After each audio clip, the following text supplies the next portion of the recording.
Victoria Winters has returned to the great house at Collinwood, back from her strange and frightening adventure in the past. Now she and all those around her are haunted by the terrible events she witnessed in the year 1795.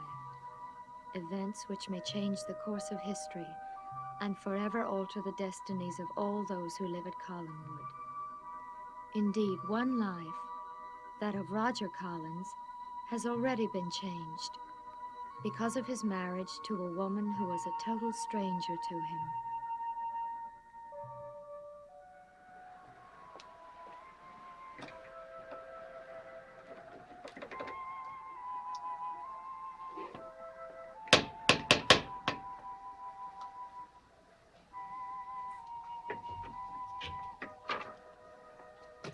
Good evening.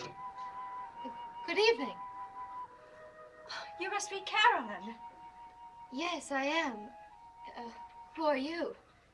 I'm Mrs. Collins. Mrs. Collins. I'm afraid I don't understand. I'm Roger's wife.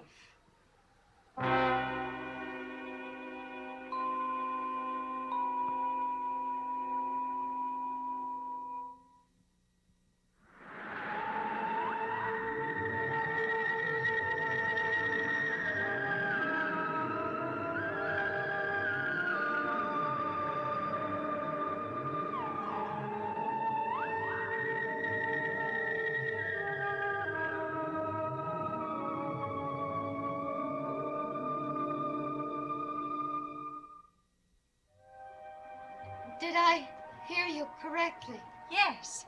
Roger and I were married last Wednesday. I think I'd better sit down. Are you terribly shocked? Uncle Roger married. I don't know what to say. Well, I thought you'd say something like, congratulations. Oh, I'm terribly sorry. Forgive me. It's just that It's all right, I understand. I just never dreamed Uncle Roger would marry again. Apparently no one else did either. Everyone else in the family reacted the same way you did. I can believe it. My name is Cassandra, and I'm very glad to meet you, and I hope we'll be good friends.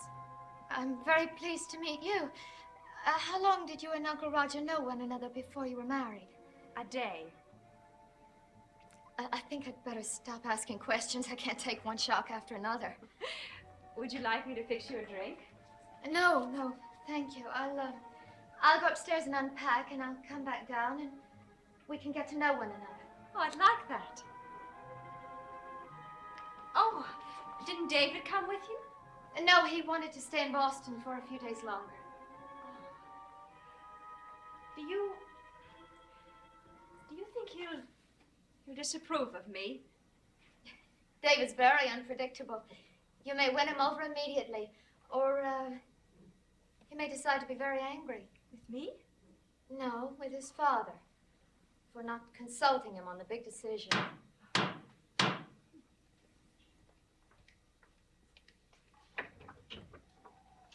Hi. Carolyn? You do conduct your business at the strangest hours, Mr. Peterson? I'm not here on business, Carolyn. I want to talk to you. I'm not him. Come down here. I want to talk to you, I said. I don't like people who give me orders, Mr. Peterson. Oh, excuse me. Perhaps I'd better go upstairs. No, it's all right, Cassandra. Oh, the young man who just barged in is Anthony Peterson. Occasionally a lawyer and almost never a gentleman. This is Cassandra Collins, Roger's wife. How do you do, Mr. Peterson? How do you do? I didn't know Roger was married. Yes, since last Wednesday. Well, congratulations. I have had my disagreements with your husband, but I must say he's to be commended for his good taste. Thank you, Mr. Peterson. And good night, Mr. Peterson. I'm not leaving until you and I have had a talk, Carolyn. Would you excuse us, Mrs. Collins? Of course. Come with me. What are you doing? Let go of my arm!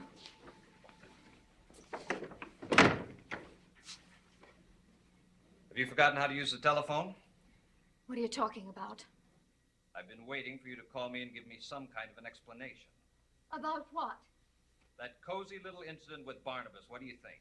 I told you that night there is nothing between Barnabas and me. And I told you I didn't believe that. Well, then there's nothing to discuss, is there? There's you and me.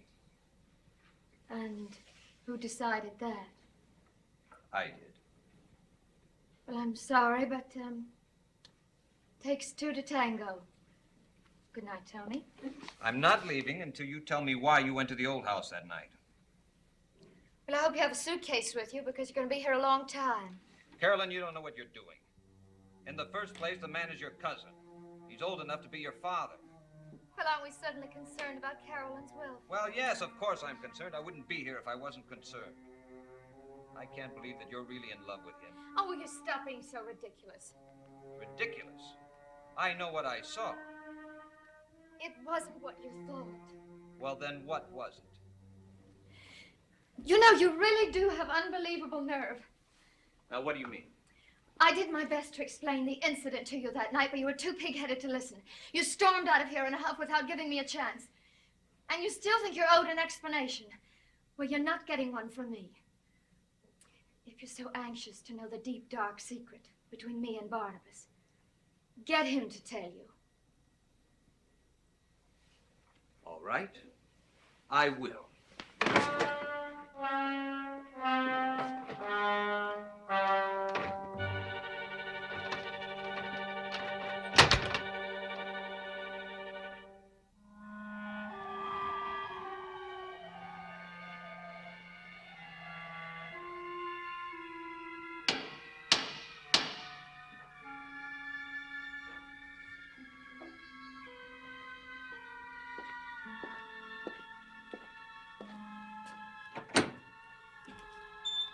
Mr. Collins, my name is Tony Peterson. I'm a lawyer. Yes, I know who you are. May I come in? Well, you appear to be already in. Sorry to disturb you at such a late hour. I always keep late hours. Yes, I gathered that. The night that I followed Carolyn here. The night you did what? We had a date for dinner. She began behaving rather strangely and asked me to wait for her at Collinwood. But you didn't wait for her. You followed her here. Yes. So, what about it? I stood outside the window and watched the two of you. Rather an uncalled-for thing to do, I'd say. Mr. Collins, I happen to be quite interested in Carolyn. It's a pity you don't also happen to be a gentleman. I did what I thought was right. You didn't see the way she was acting that night at Collinwood. Mr. Peterson, I'm very fond of Carolyn, and just as interested in her as... I know. That's what I want to talk to you about. Well, I beg your pardon. Mr. Collins, I'm very concerned that she may be making a great mistake. What the devil are you talking about? I want to know what your intentions are towards Carolyn. My intentions? You can't be serious. I'm very serious. And I don't like being laughed at, Mr. Collins. Well, you shouldn't go around being so amusing, Mr. Peterson. There is nothing funny about what I saw that night. There is always something faintly amusing and rather sad about a man who is jealous for no good reason. Come, Mr. Peterson, sit down and let me put the record straight for you.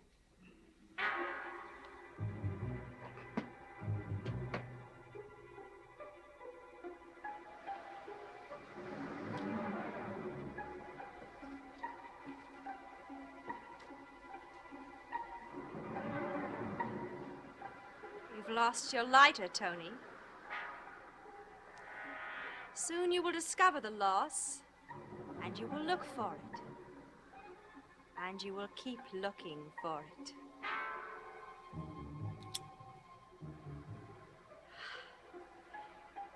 You will feel the warmth of the flame on your cheek. And your instinct will tell you to follow the flame. Find the flame, Tony. And you will find me waiting for you.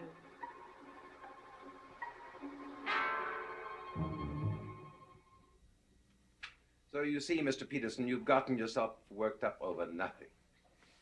Mr. Collins, I stood outside the window and saw you kissing her. I think I have the right to give my own cousin a friendly kiss. I would hardly describe what I saw a friendly kiss. Well, I can't help what you choose to read into it, but I am not interested romantically in Carolyn and never had been. I don't know how I can make the matter any clearer than that.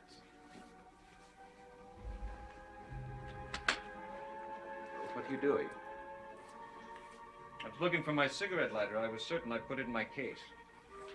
Perhaps you left it at Collinwood. So why don't you go there and look for it?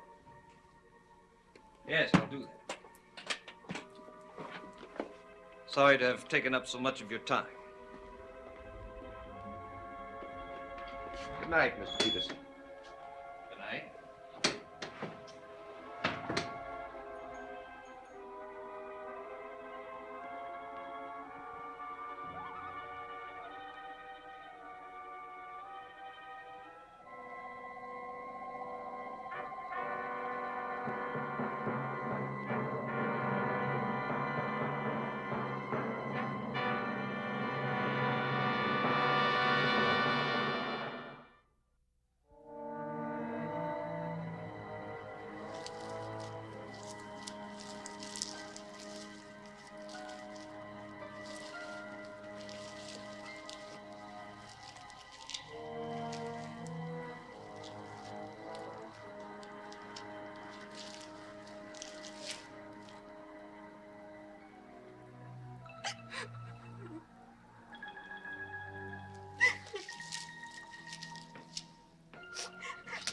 Mrs. Collins.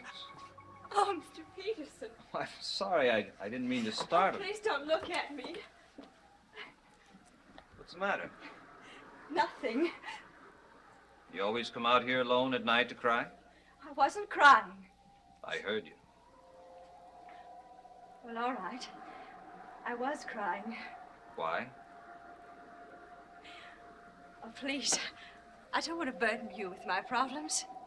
Oh, I don't mind. I have nowhere to go, nothing to do. Besides, it might make you feel better to talk about it. It's probably just my imagination. What is? The feeling that no one here at Collinwood is willing to accept me. I just feel so lonely all the time. Well, now that's only natural, isn't it? After all, you haven't been here very long. I'm sure everybody will be a lot friendlier after they get to know you better. Oh, do you really think so? I'm sure of it. I think they're fairly reasonable people, including your husband. You probably think I'm being very childish. Not at all. You're still a stranger here, really. And Collinwood is still a stranger to you. It'll take a little while for you to get used to each other, that's all. Yes. Yes, I guess you're right. Just a matter of time. Right. Now, why don't you let me escort you back to the house? Mr. Peterson, Yes. why did you come here? Well, now, you want to hear something really silly? I don't know. You don't know? No, I'd misplaced my cigarette lighter, and I was on my way back to Collinwood to look for it, but for some strange reason, I wandered off in this direction. Now, that's an amazing coincidence. What's that? I have your cigarette lighter. You haven't? I found it on the table in the foyer. I was going to give it to Carolyn, and I forgot. After I got out here, I discovered I still had it with me. I was admiring it a few moments ago. Staring at the flame somehow helped me forget my troubles. Isn't a flame a fascinating thing to watch, Mr. Peterson? Yes, very. It's even more fascinating to watch the flame flickering in someone's eyes. Can you see the flame in my eyes?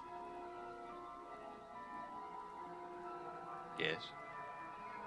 Keep looking into my eyes. deeper and deeper into my eyes. And tell me what you see. I see a man. Who is it? His face isn't clear. Look deeper until his face becomes clearer. The man... It's me. Yes. Yes, it's you, Tony. Do you know why that man is you? No. Because I'm going to need your help. Are you willing to help me? Yes. Good. And when I need you, I will call you, and you will come to me. Won't you? Yes, I will come to you.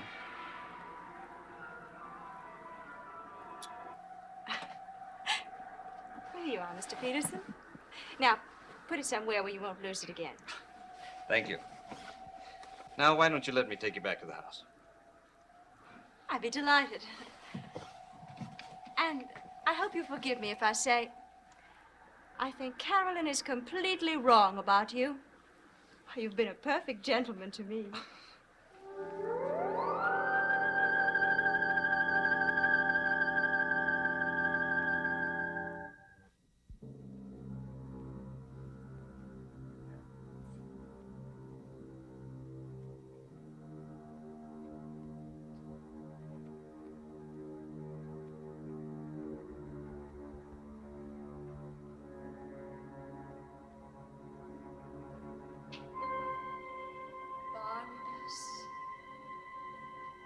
Barnabas, can you hear me, Barnabas?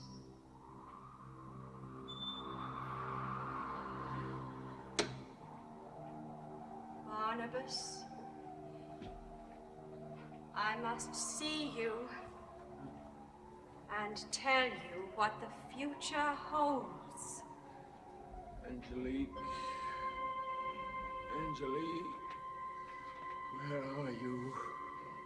Here, Barnabas, by the door. Get away from me. Get out of here. No. No, I want to talk to you. I can't get up. I can't move. What are you doing to me? Nothing. Yes, you are. It's Why because can't you're... I move? It's because you're having a dream. I'm causing you to have a dream so that we can be together again. For just a moment. Get out of my sight. Nothing to be frightened of, Barnabas. I won't harm you. Why don't you do what you want to do with me and get it over with? You think you can escape me, don't you? You think with the help of a doctor you'll escape, but you're wrong, Barnabas. Please go away. I told you it's only a dream. Then let me wake up. You'll awake when the time comes.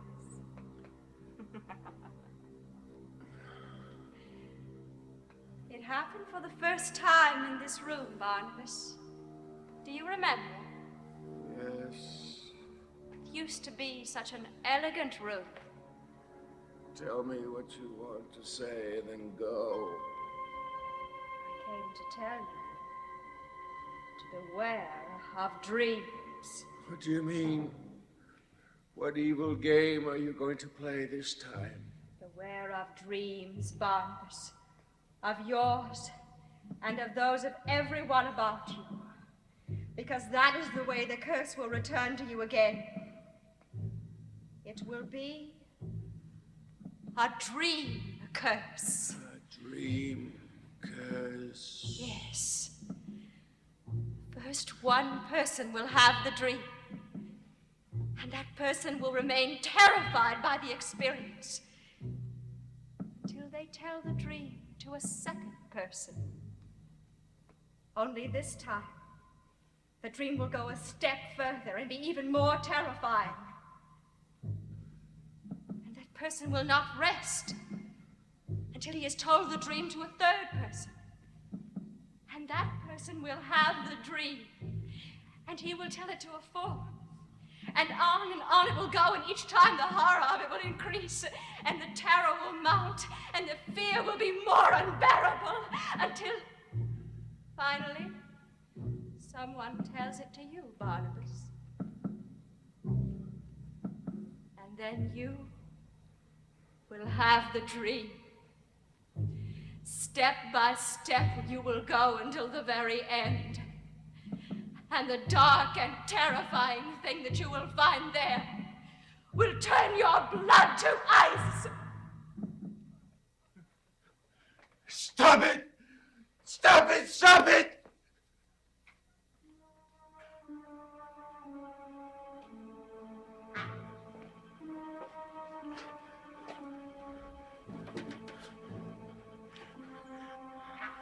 Angelique.